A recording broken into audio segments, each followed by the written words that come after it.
that injury to Dunning, there was a late change. Let's take a look at how the Qantas Wallabies line up.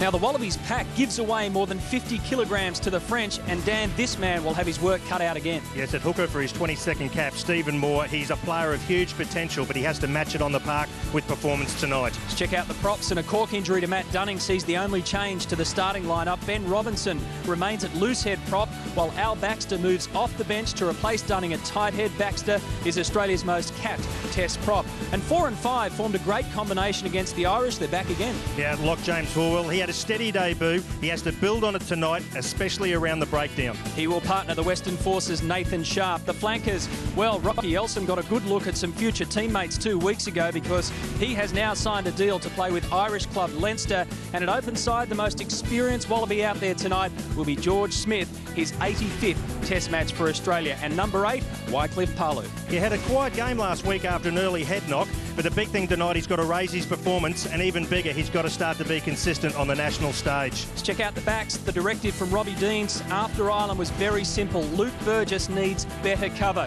He plays his second Test match tonight. He will partner Matt Gitto, who will once again handle the goal-kicking duties here at ANZ Stadium. The centres, Tim, an age difference of 9 years between Berwick Barnes and Sterling Mortlock. Well, I was really impressed with Berwick Barnes last week. He interchanged with Gitto at 10 and 12 at first receiver, but I'd really like to see him back himself and attack a lot more tonight, and he partners the experienced Sterling Mortlock at 13. And on the wings, 2 standout performers in the Wallabies' first Test of the season, Lottie Takiri and Peter Hines. Takiri is loving it. Well, he's been baited all week by his opposite number, Palisson, but expect to see a really aggressive Lottie Takiri tonight. He partners Peter Hines in his second Test match. And the fullback, well, this man will have to be on his toes tonight if the French flair comes alive. Cameron Shepherd. Well, Shepherd, I think he was disappointing last week. He had little involvement.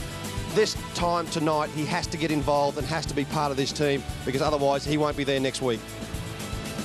And the Australian bench again has a blend of the old and the new, the warrior Phil Waugh and the new boy Ben Alexander, the future of the Australian front row. And the backs accordingly, he'll get some time, but I'm really looking forward to seeing Ryan Cross. He was superb for the